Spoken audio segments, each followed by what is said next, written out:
And if you don't know now, you do know this is Gunz. This is the Gunz Show coming to you live from, well, the greatest city in the world normally, which would be the New York City. Let's go. But now I'm actually down in Nashville this week and balling down here, opening up a literal ballin' studios, as you see. Let's go. Ballin'. It is Gunz. It is the Gunz Show. Number one show out there crushing it, of course, from city to city, state to state, country to country, and continent to continent. It is Gunz here from the Gunz Show. Drop that follow, subscribe all over the world. Twitch music partner, Adobe Radio, Spotify, Amazon, iTunes. Fucking, if it's happening, we are there. I'm stoked because for the longtime listeners of the Gunz Show, you know, we interview the best and the up and coming artists. We interview the biggest names out there. But one of my favorite stories is always to do those that are kind of a sound that I find interesting myself. I debut it to you, the audience out there, or at least put it on your radar, and then you give it a year, 2, 3 years, whatever the process might be, and then all of a sudden you're just like, yo, I remember when they were on the Gunz Show. And listen, one of these artists, he's already making the moves himself, and I feel like if we can do anything to help him, that's what we want to do. He might not even need my help, though, because his name is Chad Tepper, and everything all the success he's having so far, he's just been grinding, working his ass off. So he's already done the legwork, the hard work, and from here on out, everything, hopefully just continues to ball on out. Chad Tepper, what's up, baby? Yeah, what's up? Yo, being so sweet. Dude, straight up, here's the thing. We crossed paths a couple times, definitely like across all these social media game and all that, but we met a couple times in person and stuff. I know that you bring the energy. I bring the energy, man. Welcome to the Gunz Show, right? You got to love that. Let's go. I was playing So What Music Festival, and I was backstage with Simple Plan because those are my boys. Like, Pierre's been helping me write this new album, and we were backstage, and you ran up like, yeah, what's up, man? Like, yeah, I've been playing your stuff all the time. I'm like, what? Yeah. No way. And then we started talking, and I was like, the world is so small, bro. Like, it's so cool. So small. And here's the thing. That's why I always say, and a lot of people say it's just like, especially the industry, the music industry is so small where it's like, don't F over other people because it will get around. You know what I mean? The music business is also cruel life story where it's just like, you know what? Some people succeed that probably shouldn't succeed. And you're just like, what am I doing wrong here?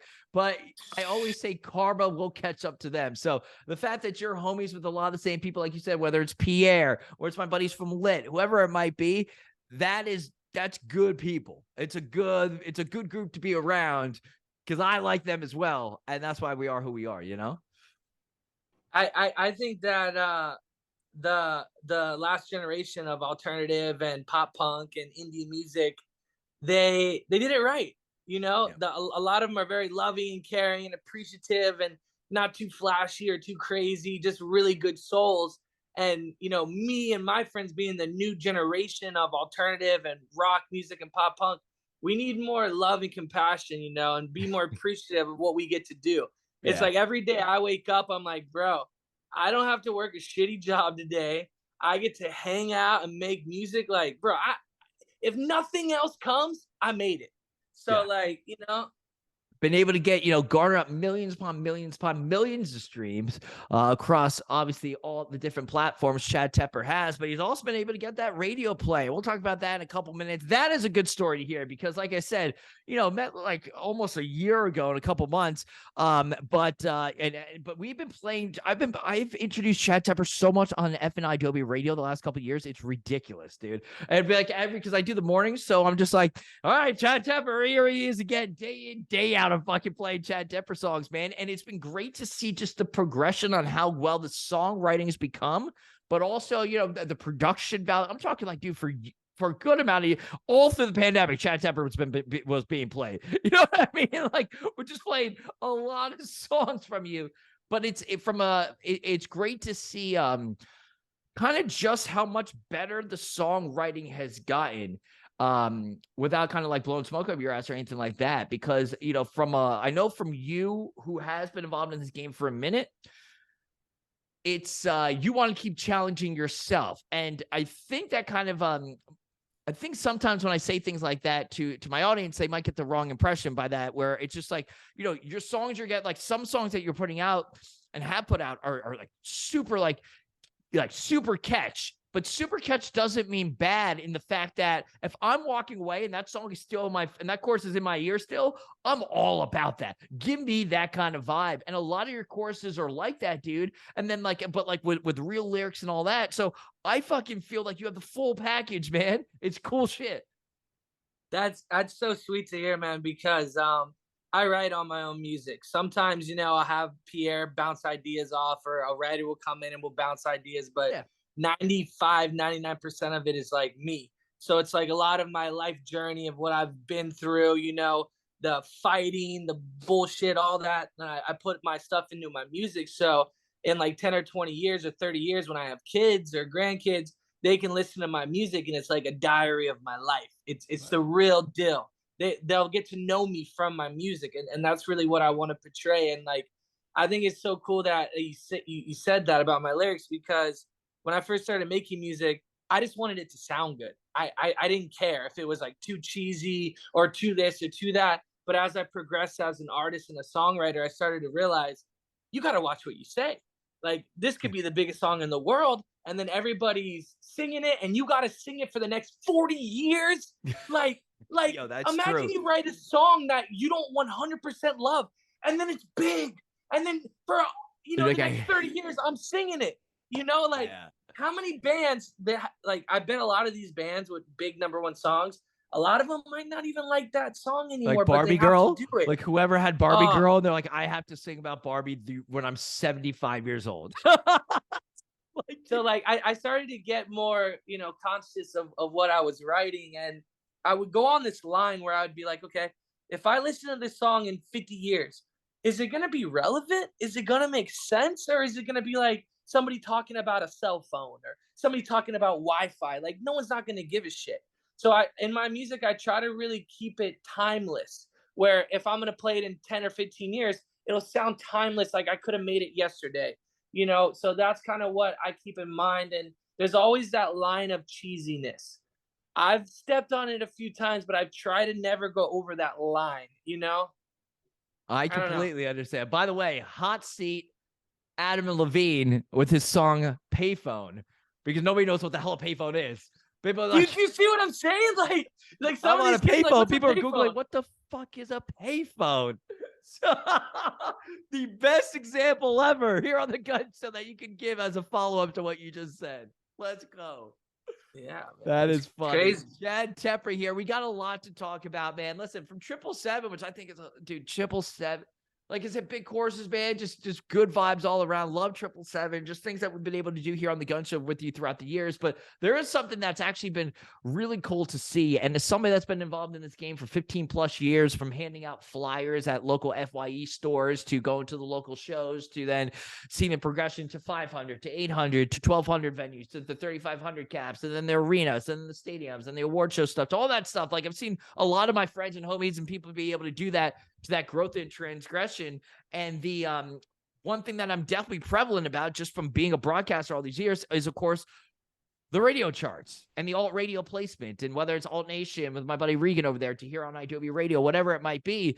And, my buddy, Lovely the Band, to All Time Low, to just so many different bands that are, to Fall Out Boy, obviously, is starting to crush it once again with their new track. All of a sudden, you're seeing the, Blink went away for years. They come back. They had 9 weeks, #1 with Edging on the alt radio charts. You, my friend, are starting to get some buzz right now.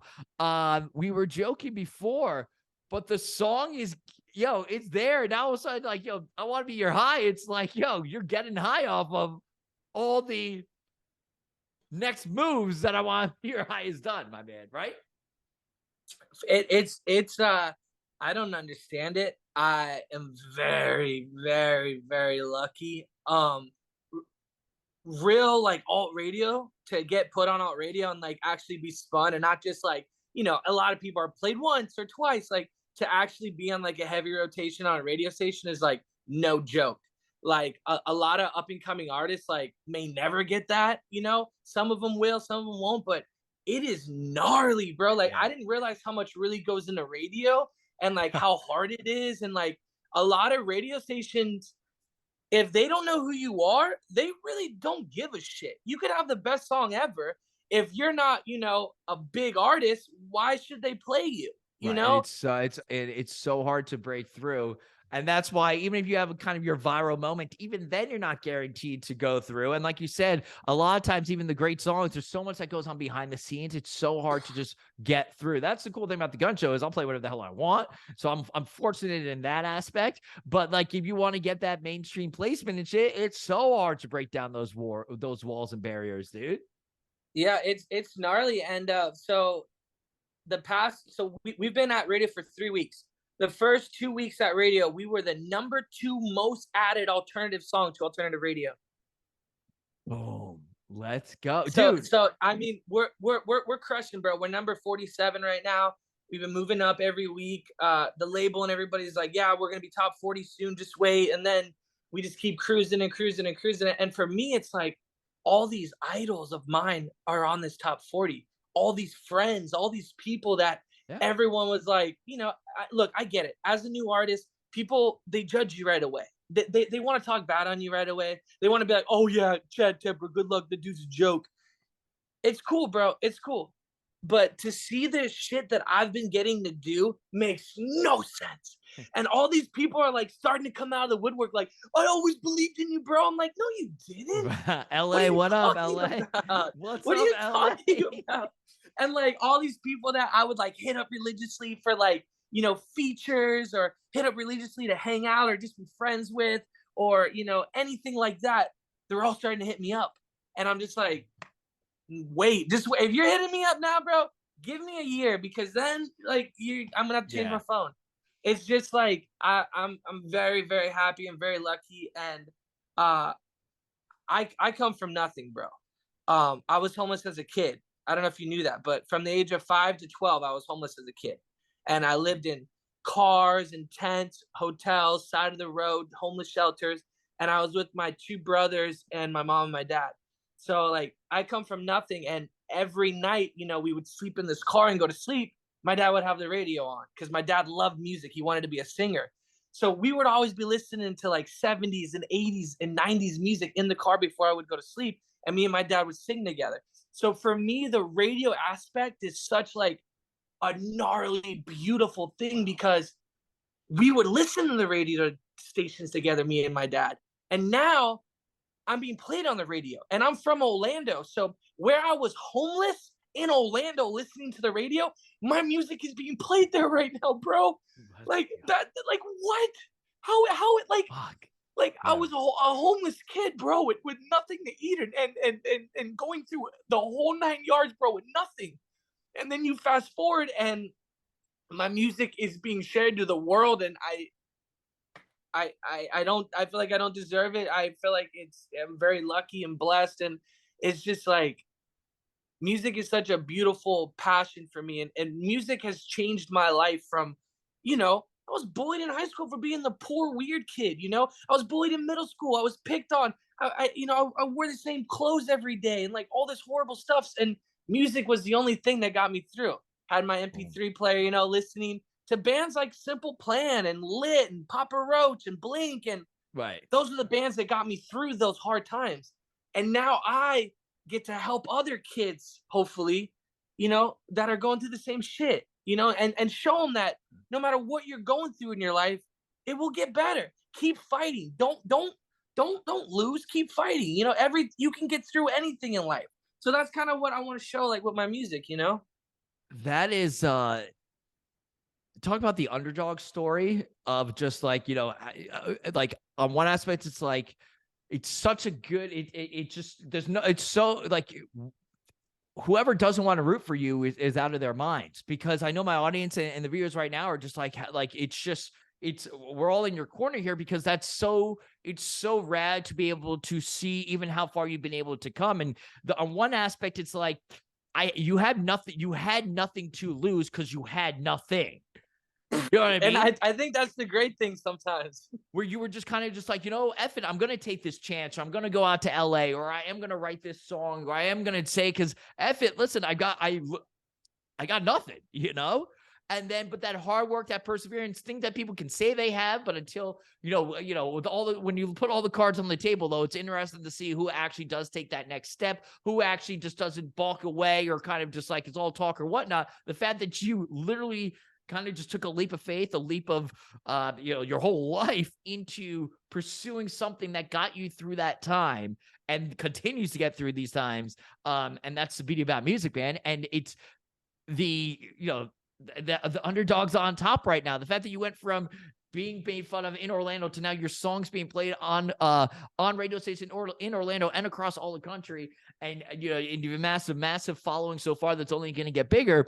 It's just like, fuck y'all, let's go now, let's fucking go, suck it, bitches. Like, what the fuck? It makes me so humble, bro. It makes me so humble. You can be humble. I'll be the one calling out all the doubters and naysayers. Fuck all y'all. I hate people that fucking talk shit on other people. Fuck all y'all. But hey, it's nature though, bro. Hey, it's fucking Darwin, bro. Survival of the fittest. It's also be insecurity. People just fucking love talking shit on each other. Fuck them all, bro. I've gotten to a point where like I'm just like, you know what? It is what it is, bro. As long as I wake up every day and I'm healthy and I got some food and I get to live in a house and drive my car, and hang out with my girlfriend, bro, this is the best day ever. And speaking of best days ever, man, it is, it looks like there's hopefully going to be more of those for you as you speak here with Chad Tepper here on the Gunz Show. As always, make sure to drop them a follow across all the social media. You can listen to the variety of songs, including the one that we're talking about right there, which of course is I Want to Be Your High. Now, do you remember the first time you heard it on radio? Because it is getting more placement. We were talking before that. It's been going up the charts. You were saying like it was 200 and all of a sudden it's like $180 and then like blah, blah, blah. Now, like, what'd you just crack? Is it top 50 you just cracked or top 60 right now? Where are you at right now? Number 47. So you just cracked top 50, which is wild. It looks like the transgression, we're going that way. It's only going to keep going up. Hopefully, that's the goal. What was the first time you heard it? Yeah, so this is wild because I do have some people that really believe in me from day one, like Ted Stryker over at he was at Alt 987 at the time. 987? No, he's at Alt 987 now. He was at K-Rock before. Yep. And he has this show called Out of Order. Mm-hmm. And he played I Want to Be Your High 2 years ago.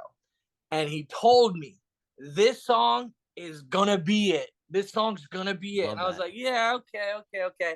Goes to the program director, goes to his boss, shows the song. At the time, I'm independent. No one cares about me. I have no backing. I have nothing. So I don't know exactly what they said, but they were probably like, oh, yeah, cool. We'll look into it. Not giving a shit. But Ted Stryker was the first dude to ever play that song on radio. And when it goes number one, he has the right to say he was the first person in history to ever play that song. And that's why you always, and for that reason alone, Ted Stryker is one of the most beautiful, amazing humans on this earth. I love Stryker. Let's go. I will love that man to the day he dies, and I will do anything I can for him. And it's the same thing with you. Like, look, anybody can support an artist once they've blown up. Anybody can say that they were there.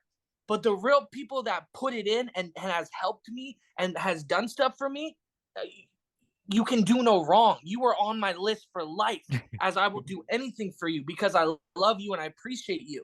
And I think we all need to take a look at not who somebody is, but the potential that they have or the art that they make. Or, so many people are like, oh, I don't see it. Like, I went to so many meetings for labels, bro. So many. The runaround. All the runaround. The best is when you put on an email and all of a sudden like 7 more people are added to an email chain and they're just names on a piece of paper. And you're like, I don't know who any of you are, but you're criticizing my music or you're giving me false promises. And you're also, and I don't know who the hell you are, but you're determining my future and you don't even know me. Right, that's the truth. You walk into those long tables at the labels, and you're just like, who the fuck are these people? Bro, I was told, change my name, change my music, stop posting on social media, stop doing this, stop doing that. Big managers, big labels, and I was like, doesn't make sense, So it's just like, it's really cool to be told you're not gonna do anything, or you're not gonna make it, or you suck, or you got a lot of work to do, and then you start to see some success. And it's very cool, man. It's very cool to love what you do and just be you. Just be you, And hey, listen, I completely agree with you 100%. And also what's we just got to keep that fire, and clearly the fire is there. It's important to just keep grinding, keep hustling. And, I can't wait for more of the opportunities that's going to come your way. And one thing that we were joking about is, One of the biggest songs, which is an incredible song, also music video, is of course Flowers by Miley right now. And you've been on a little bit of a campaign, and I gotta give props to this. Brandy's awesome. Her sister's been on the show a bunch, and she's a homie. She's awesome. And of course, like the whole family is great or whatnot. But you've been trying to like, yo, Miley, listen to this. I'm like, come on now. What? Talk to us about this. It's so funny. It's like a campaign that you're just doing on your own on Insta and socials. So Come on, Miley. I love that song. I think that song is incredible. I think it's beautiful. I think it's amazing. Everything about it's perfect. So I was in the studio with my friend Matt Malpass. He, love Malpass. I know Matt Malpass for a decade. Huge producer, like Blink-182. Lydia did Lydia back in the day with him. All sorts of stuff, man. Hell yeah. Yep. Bunch of people. We're hanging out working on music, and he's like, "All right, what do you want to do today?" And I'm like, "Kind of want to do a cover of Flowers." And he's like, "Bro, like, it's not gonna sound good." And I was like, "Bro, let me just try it." And he's like, "All right." So he started building it, and then I went and I sang it, and he's like, "Oh, okay, let's record it." And then I recorded it. I just wanted to do this a little, something fun for my Instagram. And I never got so many calls and text messages from like huge radio programmers, huge label people, like heads at Spotify, like crazy stuff. To like, "Oh my God, you got to put that out. You got to put that out." And I was like, "Oh, I was just doing it for fun. Like, I'm not trying to." Yeah. Like, I just like the song about it. Yeah. And then I'm like, how cool would that be if Miley saw it? That'd be so rad. And then I'm homies with Trace, her brother. So I'm like, should I text Trace this? I just don't want to be that weirdo, Like, here, can you show this to your sister? Right. You just don't want to be that dude. So, but she's gonna see it. I already know. So we'll go the real route. So rather than ask the friends to be like, "Yo, can you please? I need a favor here." It's like, we need you, the audience, you, the fans, to just get this buzzing and reposting it. So eventually, if the algorithm and the world ever turns out right, she will come across this song. And the way things are going, and you'd be funny how much that does happen. Yeah. That algorithm is fucking crazy sometimes. That all of a sudden it can come through on a feed, and she'd be like, "Oh shit, I dig this." So but it's up to you, the fans, and you, the audience, to just repost it and get it out there as much as possible. That's it, bro. And for you to comment on it, go tag her, bro. Let's go. Everybody go to follow. Honestly, go to Chad Tepper's Insta. Just keep fucking tagging Miley on it so he sees it. Oh my God. That's so funny. So we got it. It's February 8th. By March 1st. The powers that be. Everyone just tag the fuck out of her on the thing. Let's go. Campaign it out. Let's go. We need Miley to hear it and see it and rock out. Because like you said, the song itself, the original song is a jam. Your take on it as well is really interesting and kind of a cool thing. And yeah, and it'd be such a good story, man. Holy Christ, if she was able to hear it. So we need that to happen, chat. Let's go, everybody. Gunz here on the Gunz Show, speaking with Chad Tepper. Listen, man, so much cool shit happening. You've been busting your ass, like you said, for years. Just even the last couple months, just really, the grind and the hustle, and even like what you said about Stryker and stuff. And you're talking a year and a half, 2 years ago, and can feel like, a month can feel like a lifetime here in this industry. 2 years. Oh my God, that's multiple lifetimes, especially the last couple of years. So the fact that like you just want to talk about that grind where it wasn't just like, oh, I dropped a song and went viral on TikTok, and then all of a sudden it's on radio 3 days later. It's like, no, I wish. God, I wish. That'd be so cool. Oh, as artists, we like manifest and we pray and we dream and we'll do anything, and it's just like some of these artists, like, bro, good for them, man. I think it's awesome when I see like a no-name artist just blow up out of nowhere because of social media. I think that's beautiful and amazing, and that's the times we live in nowadays. Am I extremely jealous? Hell yeah, I wish I had that. I've been like, bro, I've been on the grind. I've been making music my whole life, but like the past 5 years have been like literally going from 0 on Spotify. No one knew I made music. No one cared. No one anything. And like doing the groundwork. Like, I'm gonna be real. If I have a kid, like I want him to be a musician. I want him to be a songwriter and a singer because it's the best thing in the world. But you gotta tell that kid, like, good luck, bro. Like, You know how many artists I've seen, bro, in the past 5 years that I thought were like gonna be massive that never did shit or just fell off or stopped making music or stopped trying. And it's just like, I got around 300,000 monthly listeners on Spotify, 10 million streams on my biggest song, song on the radio, like crazy features I never thought I would have, like Simple Plan, Travis McCoy, Love Bowling Travi. for Soup, Yep. like Mod Sun. Like I have some Love crazy Mod. Yeah, features. hell yeah. And it's just like, it took a lot of time, bro, and a lot of bullshit and a lot of stress. And I feel like in the past 5 years, I've aged like 20 years from the stress. A lot of But wisdom, though. A lot of wisdom, a lot of knowledge, and a lot of good people. Every person that you just mentioned right there rules, by the way. Love Travi. I mean, you want to talk yeah, about a fighter, a guy still grinding it out, still got that hustle, still so talented. I've seen all sorts of bullshits in the industry. You know what I mean? So much bullshit in the industry. And to be able to go from the top to the bottom to the top again, just the grinding, all the shit that gym class had to go through, and himself in his solo career.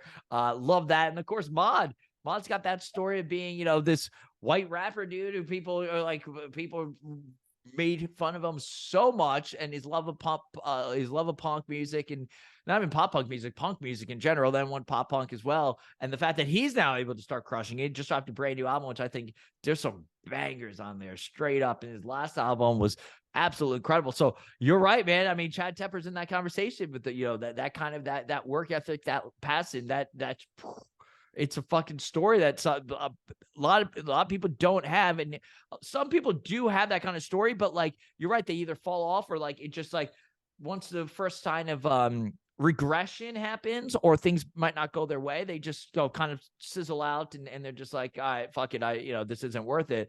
You've proven time and time again that you want to keep moving forward with this. I mean, there's been nights where I've like cried myself to sleep, bro.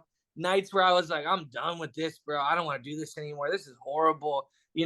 Performing for 5 people and getting laughed at, opening for somebody and getting booed off stage, like dropping a song and it getting 50 streams in a month. Like, people making fun of you, people commenting on social media, your music sucks, bro. Go kill yourself. Like you go through these battles, but it's just like anything. If you face it and you overcome it, you're so strong, and there is no choice for me. If music doesn't work, you'll see me at McDonald's making a burger, bro, because it's the only thing I want to do, and it's what I'm gonna do, and I love it. And I've been very lucky to sign to such an amazing label like Epitaph, and they believe in me so much, and they've helped me so much. And before I signed to Epitaph, a lot of people don't know this, but a year ago, I was like almost completely broke. Like I had like $2,000 in my name, like barely surviving, getting kicked out of my house. My car was broken down. Like I was screwed. And then I signed Epitaph for a very nice sum, and I got my life back. So it's just like music, bro. Yeah. You can never stop, bro. And then something that I would tell for the new generation is don't ever sign the first record deal or first offer you get. Don't ever do it. I've been offered like 10 grand, 20 grand, 50 grand, and I knew my worth and I waited, and it was the best thing I ever did. So I know if you need money, it's so hard to turn down, money, but just know your value and know what you're worth, because some people they get that check right away and like, oh, take whatever you want. Don't do it. Wait for it. Well, listen, we don't have too much more to wait for with Chad Tepper, though, because it is all happening right now. There's no waiting around. It is the single starting to rip up those alt radio charts, like we mentioned. It's getting play everywhere, and the song's just going to keep pumping out. So, dude, it has been a fucking blast to have you here, dude. I feel like I've gone to take on the world right now. David and Goliath story right there. You just wanted to like break down all the barriers and the walls and just fucking take over, dude. And I'm so glad you were on the show. Finally, man. What the fuck? Finally, dude. Let's go. Love you, man, dude. So great to hear, the story come out of your word, like come out of your mouth, and just how it was like, hear just those stories, and just like, just learn so much more about you. And I think, like I told my audience earlier tonight, it's hard not to root for you. Thank you. But the world's so toxic, and social media is so toxic, that sometimes people just love fucking people. There are people out there that literally get off on being assholes to other people. Like they might not even believe what they say, but they are so they're so insecure in their own lives that they will purposely go out of the way just to bring somebody else down. They might not even believe what they're fucking writing and those harsh words, but they'll fucking still write them. Yes, some people are miserable, bro. The people on the receiving end though don't even know the intention over there, but like it's a dagger, still hurts and stuff. But that's why you just got to say, peace out, fuck them all. Peace out, baby. Yeah. Chad Tepper on the Gunz Show. We got to get you back, man. We'll do some Who Wants to Be an Emo Millionaire. What are we going to do when the song goes #1? What is the celebration? Because I will fly out to LA, bro. I will run to LA. I will run to LA from Forrest Gump style from Nashville. If that song goes #1, dude. You will see me. I will fucking just be running nonstop like Forrest Gump all the way to LA. You'll see me come down Sunset Boulevard, just be fucking running. Some of my biggest dreams is I want I want a platinum song, bro. I want a plaque on my wall, and I want a #1 song, and I would probably just cry and cry really hard, just because it's bro. People like that come from what I come from, they wind up drug addicts or alcoholics, or they wind up in jail or on the side of the road. Or so to even if when I have a #1 song, it's gonna mean so much compared to somebody else, because it just hits different for me. Like I know people that have #1 songs and platinum songs, and I'm like, what did that feel like? And they're like, it was cool, and I'm like, I'd be like, it was the best moment of my entire life ever. like, for real, for real. Yeah. Well, so, listen, yeah, I like how we say not if it happens, but when it happens, whether it's this song, whether it's the next song, continue to build up that fan base, continue to get you that awareness and stuff, and just continue to have good people on your side. That's what it's all about, Chad Tepper. My audience loves you now. Officially Gunz Show approved. Chad Tepper right there. My man, let's go, baby. The Gunz Show with Chad Tepper. Follow him everywhere. Make sure to tag Miley on the Flower song. It's all on the Instagram. Check it out right now. It's Gunz. This is the Gunz Show. We ballin'.